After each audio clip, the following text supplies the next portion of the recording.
Hello and welcome to your Parenting Wins podcast. I'm your host, Iona Chisholm. Now, has your child just said, "I love you, Daddy," for the first time? Or tidied their room without you asking? Well, these are the parenting wins that we're here to share and celebrate. And also, we're here to learn from the experts. And so today, I've got an expert guest that's going to give us lots of information and help us as parents. Chadsmead Primary Academy in Lichfield has a good overall Ofsted rating and an outstanding outcome for behaviour. My guest today has been head teacher there for 8 years and is a fountain of knowledge about primary school education. Thank you very much for coming to share that with us, Mrs. Gemma Granger. Welcome. Hi, thank you. Excited to be here. It's lovely to have you here and welcome to the Parenting Wins podcast. So today we are going to talk about getting yourself and your child ready for starting school. So starting right from the beginning, Gemma, what do parents do and when do they start thinking about this? Well, when you apply to be in reception, you would complete an admissions form from Staffordshire County Council. And that usually opens in about November time and typically closes in the middle of January, with places being offered in April. And you must apply for your place, even if you have attended a nursery. So reception is the start of formal education for your child. Yeah. But before that, you really should have had a really good look at school websites and visited them on the school open days that they might have, or just individually to have a tour around, because really starting school in reception is a big step for families as a whole, and you really want to go and make sure that that place is the right place for you. Yeah. And are there any opportunities to actually attend a school earlier? So, for example, is there an earlier provision at Chadsmead? There is. We have two separate options for earlier provision, actually. We have the step slightly before reception, which commonly would be called as a nursery, and that's for children from the age of 3. And that's very like school, actually, as in they're getting ready and used to routines and beginning to understand play. And we have a provision before that, a 2-year-old provision. So a 2's room, we've just opened one at Chadsmead very recently, actually, so brand new. And that's for when you just turn 2.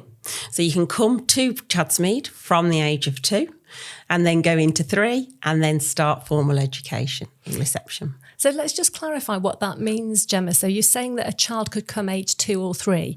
Is there a formal process to apply for a place there, or is that a case of getting in touch with Chadsmead? Yeah, that is just getting in touch with Chadsmead and come and have a look around the provision. Often we have stay and play sessions or free sessions that you can come along to so that you can see what it's like. And then the formal admissions starts when your child would be eligible for reception. So before we talk about those formal admissions, can you tell me how parents can come and have a look around Chadsmead and what they might expect to see if you take them on a tour? First of all, pick up the phone or drop in and we'll be more than happy to accommodate you at any time, really. We're such an open school and really, and so proud, really enjoy showing people around that really we can fit around you. I'm a working parent myself, so I understand that sometimes allotted appointments just don't work for different professions. And really, it's great to come and see when the children are live and what it's like when they're there and chat to the staff. But equally, you're more than welcome to come after us, after your work, to see what it's like as well. So am I right then that you can do a private tour if that suits somebody better, but is there like an open day as well so that you could show a group of parents around as well?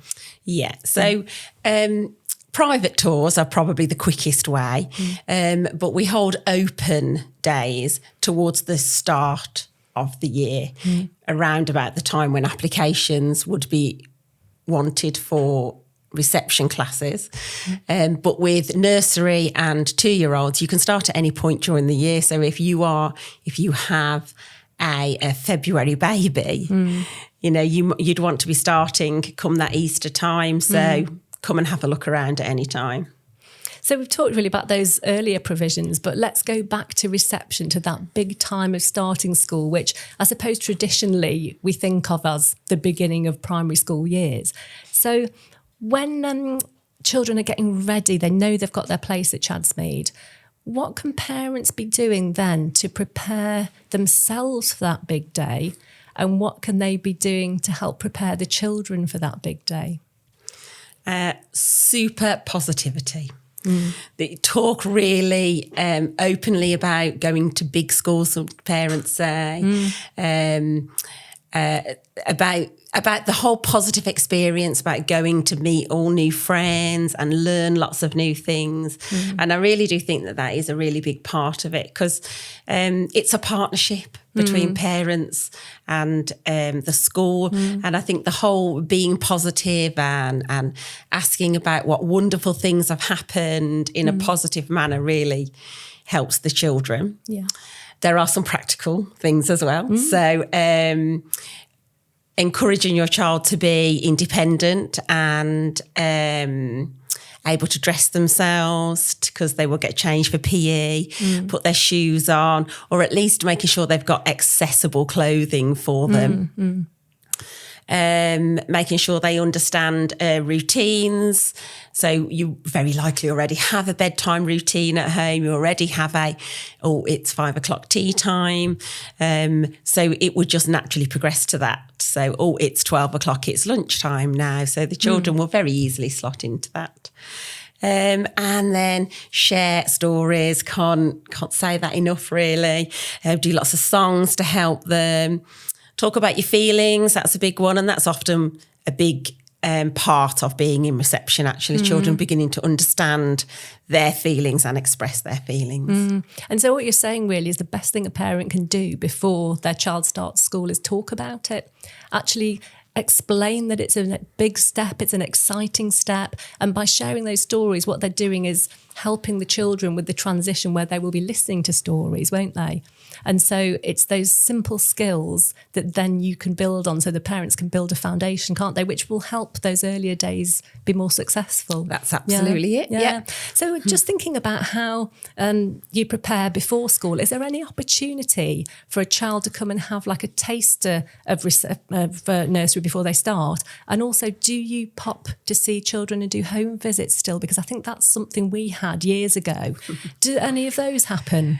So at Chadsmead, we've got a whole programme that leads right up. So as soon as you've got your place, come round about the middle of April time, we will get in touch as soon as those Easter holidays are done. And we will offer you a programme that leads right up to the start of September. And that involves, it can involve home visits. For some parents, that just doesn't work. So it can involve a conversation on the phone. It definitely involves various sessions where you and your child come into Chadsmead, or you drop your child off for a little bit at Chadsmead, and it's in the setting and it's with the people that they're going to be with for a shorter time to build up. And then when they start in September, then they're very familiar with it. Yeah, that sounds absolutely brilliant. So my next question was going to be, you've anticipated it really, what's the first day of reception like? So you come with your child, you arrive at school, do you just send them off and they go in? Is there somebody there to meet them? Can you talk us through what that first day is like? Oh, it's so sweet, actually. I remember it like it was yesterday for my own children. And that's the thing, remembering that you're there in reception, often maybe with your first child, and everybody around you is the same, and it's all the same feelings, actually. And there will be some apprehension from probably everybody there. The most resilient to this will be your child. And so there's definitely, the teachers are always there to greet the children and yourselves in the morning. And the first day, you come on in and you sit down and you help them and you kind of scurry off at the first opportunity that you can, really. How that first day goes will be very much gauged by how your play and stay sessions went. So if you had a child that was absolutely loving it and didn't need you, you will be quite secure in being gone by 9:05. Yeah. But we can tailor that, and that's what Chadmead does very well, tailors that.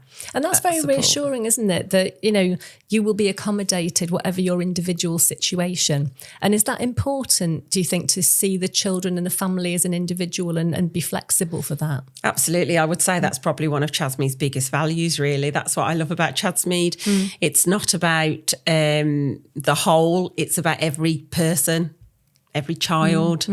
With their own needs and how we support their own needs. That's what makes us a big family, really. And so in reception, that's even more important because we're just getting to know them and you're just learning to build your trust with the school, really. Absolutely. And as you were talking, I was thinking for parents, that first day you turn up, your children are meeting their new community of school friends and teachers, and you as a parent are meeting your new community of parents who are in exactly the same position as you. And actually, I think while it might feel daunting and overwhelming, it's a very positive day for finding a new community and a new more supportive community that will be going through all that with you. And actually, the school is a big part, isn't it, of bringing a community together in that way? It is. And I echo that personally. My best friends are the parents I met on reception 23 years ago. Yeah, absolutely. The beginning of long friendships. So we've got to reception. What is the classroom laid out like? What is the environment there like? To an adult, it looks like lots of things are out and available and you kind of don't know where to go first. Whereas actually what's behind that is very carefully planned areas to develop different children's skills. So there may be a construction corner and that looks like Lego to us or building blocks to us. But behind that is we want the children to be able to fix things together with purpose. It's motor skills, isn't it? Yeah. I mean, my boys loved the construction area and it was hard to get them out of it actually to the others. But children are encouraged, aren't they, to go to all those areas and they all fit together for a reason, don't they? Absolutely. And one of the things that happens whilst in that environment, and it's in the nursery as well, you have a theme that you might follow, and then from that theme, the children are enthused, and then they take it with their own imagination. Yes. And that might be, I'm going to make things in the craft area. I'm going to build something in the construction area. I'm going to write something in the writing area. Yeah. And actually over a week, most children will go around the mall, some of them with a little bit more encouragement, but that's what the staff do there. Yeah. Oh, I can remember the encouragement they had to give to get my children to the writing table. That wasn't their favourite thing. But of course, writing isn't necessarily with pen and paper in reception, is it? There can be a tray of water and bubbles that they'll do marks in, or sand or things like that. There's a whole diversity, isn't there, of ways to show motor skills, construction skills, life skills, aren't there? Is there a kitchen area and that kind of thing? Yeah, there's definitely a home corner. And then there's a space that can be a shop, it can be a post office, it can be a doctor's, it can be a vet's, it's whatever the children want, and it's also whatever the staff need it to be, really, and that's really, really good. And what sounds lovely about that is it's obviously tailored and structured with the staff behind the scenes thinking about what they want the children to learn, but it's giving the children the freedom to express themselves, isn't it? And I suppose as a parent, letting your child go to reception, it's celebrating all of those areas, isn't it? And encourage the children to try all those areas. So, I remember with my boys not wanting to go to the writing area, talking to the teacher who was saying, we're really trying to encourage your child. Can you try and write some letters on the grass at home or something? And, it's that sort of overlap, isn't it? That communication between school and home that is a way of making a partnership, isn't it? I mean, do parents get given opportunities like that to get involved, or will they hear about what their child is doing? Oh, absolutely. So we host very many opportunities for parents to come in all the way through the school, actually, not just reception. I think that's important. So they can come in and they can see what's happening. They can learn from us. So this is the way we are teaching your child to read, and this is how how you can help your child. And then you can come along and see what we've got going on. Then we have a weekly newsletter which says what's happened that week. And is that just for the reception or is it for the whole school or both? Well, it's online, so you can see for the whole school, but there is a dedicated area to the early years area. Brilliant. That's fantastic. So we've talked a bit about what the environment is like in reception. Obviously, the school year is 3 terms, isn't it? Can you talk a bit about what you'd expect to see from each child at the end of the first term, what they may be doing in the second term, what you might expect to see then, and what you might expect to see from them at the end of the year, to give us some idea of that kind of progression that reception is looking to give to them? Yeah. I really want it to be noted how important it is for parents to understand their child's progress. And I know it's very tempting to look across and see what the next person's doing, but you have to follow your child's progress. So I'm going to give you some guides, but I really want parents to, your child's progress is what matters. Yeah. But at the autumn term, well, that's going to be about children's feeling safe, getting settled and secure. We want them to grow in confidence. They'll begin to form early friendships, playing with somebody as opposed to alongside them is what we would hope to grow in that first term. You'd want them to be excited to come to school. You'd want them to be curious about the things that we're learning. And then you would be starting your phonics work, which is how we learn to read in primary school. So you'd be really looking at phase 1 and into 2 with phonics, which is learning the letters SAT, PIN, and then blending them together to make simple words. And then you'd want them to be able to count to 5 and then 10.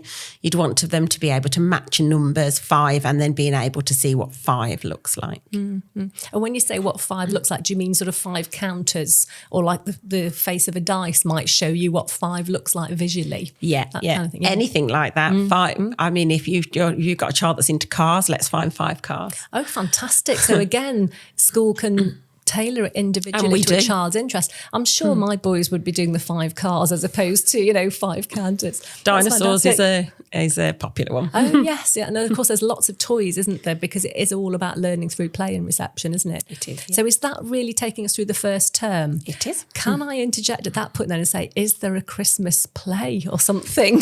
Absolutely. Yes, and it's always adorably cute. Yeah. And it'll often be the first time those children have stepped on the stage and spoken out loud to their parents, and wonderful costumes. And I'm a big Christmas fan, so it is a really fabulous part of the year. Oh, that sounds brilliant. So we're coming back for term 2. Gemma, what kind of experience is a child going to have in term 2 at reception? So in the spring term, you would see that they will have grown in their confidence and become more resilient. They kind of know what it's all about now. Yeah, understand the school routine. Yeah, definitely. They'd be looking to be able to turn take more. What does that mean? So then they're playing with their friends. It's not, I've got a car and you've got a car. Oh, to take turns, you mean? Oh, I understand. Yeah. So you'd be looking for that more. And the sharing and the cooperation side of the play together. Yeah. They would be talking more, especially after you've done the Christmas play. Yes. So they would be clearer in their speech, asking questions and really expressing their feelings more. And they would really begin to have pride in their own achievements. And this is often something that you'll see at home. They won't just say, I've done this today. They would be expressing, I've done this today and I'm really proud of myself. Yes. And that's modelled by the staff as well. And how do the staff model that? Do they have like a special way of showing how a child has done something well, like, a title or an award or something like that? At Chadsmead, we, at the end of every day at reception, they talk about the different ways that they've been learning. So you might be an exploring elephant. Ooh. And then you would model that as a teacher. Somebody is a exploring elephant because they did this today. Oh, fantastic. And then you'd expect the children, and they do, to take on their own as well. So they really latch onto that. That's exciting, isn't it? So they can be an exploring elephant, or I don't know, a proud peacock or a happy is one. hippopotamus. Is that the kind of thing? Yeah, that's exactly what they are. Brilliant. Yeah, analysing alligator. Yeah, and the children do love it, and actually the rest of the school love it as well. Yeah, absolutely brilliant. So have we finished what they might have achieved within that second term, or is there more? Just about with reading, you'd be looking to move from 2 to 3, phase 2 to 3 in their phonics, which means that they'd be using digraphs. This is where some parents are like, oh, we don't know anything about that, but don't worry, because you'll have been into a phonics workshop and we'll have shown you what you need, and then you'll have been invited to do this alongside your child as well. But digraphs are when 2 letters make a sound, so sh and th. Yeah. So you'd be looking that they can read those, and they're beginning to read the common exception words, as they are called, so words that you can't sound out, so the, to, go, those kind of things. So you'd be building up that repertoire. And in number, you'd be counting between 10 and 20. You'd be recognising what those digits look like, so what we know, this is a 9. Then they'd be understanding that the 9 looks like this, and I can count in 9 and where it comes in the number formations. You begin to do very early addition and subtraction. Brilliant. So there's real signs of progress, isn't there? So we're coming back for the last term, Gemma. What's going to happen to our children then? Oh, the last term. It's fabulous. So now we've got children who are completely au fait with the routines. They are happy, they're confident learners, they're ready to take on some responsibilities now, and they do love these things. Super positive attitude, they're curious about everything, and perseverance is the key here. They understand that in order to achieve something, to be proud of something, that they've got to persevere. Even if they can't articulate in those words, that's the kind of thing that we will have modelled to them and they will have had experience of. They will be secure in their foundations of early reading and writing, meaning that they will have their phase 3. They'll be able to do wider digraphs like A, E, I, O. They'll be able to blend fluently and read simple sentences. They'll be able to write the simple sentences that they can read. They'll be able to count confidently to 20 and possibly beyond. They'll be able to order numbers. They'll be able to do simple addition and subtraction within 10. Fantastic. And when you think back to earlier in this podcast when we talked about children starting school and all the worries parents and children may have had, they've come a long way, haven't they? And there's a partnership between parents and school working together and an opportunity for communication every day with the teacher. So I think by the end of that first year, there is a real community, a friendship and real success, isn't there? That's fantastic. There is, Thank actually. you for that tour. And at Chadsmead, we have a learning journey book. And so that charts work that the children have done, pictures of the children doing their activities throughout the year. And if you flip back to the beginning and then you flip back to the end, it makes you smile every time. Oh, that is wonderful. I bet you never get tired of seeing those for all your children, do you? Never. Oh, that's brilliant. That's been so helpful. We've covered so much, but in the couple of minutes I've got left, can I ask you some very quick fire questions, please? Do children in reception get homework? They do. They do have to do their reading. They do have to learn their numbers. So it's linked to that kind of work, really. So all appropriate work that parents can support. Absolutely. Brilliant. What about behaviour and attendance? Are they important at nursery level? Hugely important. In fact, Chadsmead is a DFE attendance and behaviour hub school. And what does that mean? Is that because of your outstanding, you've been asked to show other schools how to make behaviour a positive part of school life? Yeah, this is because we are a school that values being at school, attending and have great behaviours for learning. And we are the experts, and now we help schools across the West Midlands with this. Fantastic. That's absolutely brilliant. Now, this is a really important question, but I'm afraid we haven't got long to discuss it. And this is, how are children kept safe in nursery and in primary schools?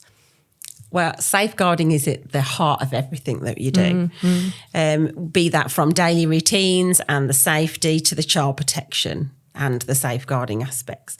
Everybody's trained, and then we have a curriculum that's about the children understanding how to keep themselves safe as well, which is really important, actually, and that can include road safety to online safety. And it's all covered and it's talked about, isn't it, in a way that children understand, and it's a real priority, isn't it, to keep children safe? Yes, it absolutely is. Brilliant. Well, we've almost run out of time, Gemma, but before we finish, can I ask you, what is it about Chadsmead Academy that you're most proud of? Oh, it's their time. Chadsmead Primary is a strong community. It is full of children, families and staff that are all connected. They're valued together. They're invested in one another. We believe in learning in the every sense, the academic, the social and the emotional, personal. And we just want to give the children the best chance to achieve their best. That sounds absolutely fantastic. Thank you so much, Gemma, for being with me today. And before we go, I'd just like to share a couple of quotes which seem to sum up everything that we've talked about. The first comes from broadcaster and author Deborah Norville, who says, "I think our job as parents and carers is to give our kids roots to grow and wings to fly." And I felt that was very appropriate, because Chadsmead Primary Academy says in its vision for the children that they want to give children the roots to grow and the wings to fly. That's right, isn't it? It is indeed. Yeah. And finally, a quote from author Jenny Han, who said, "I've always loved the first day of school better than the last. Firsts are best because they are the new beginnings and the opportunities to grow." So parenting's quite a roller coaster ride, isn't it? But it's always better if we share it and we support each other. So thank you so much to my guest, Gemma Granger, today for giving us all this information, and thank you for listening. I hope you enjoyed the podcast, and good luck if you have a child starting school soon. This is your host, Iona Chisholm, saying goodbye.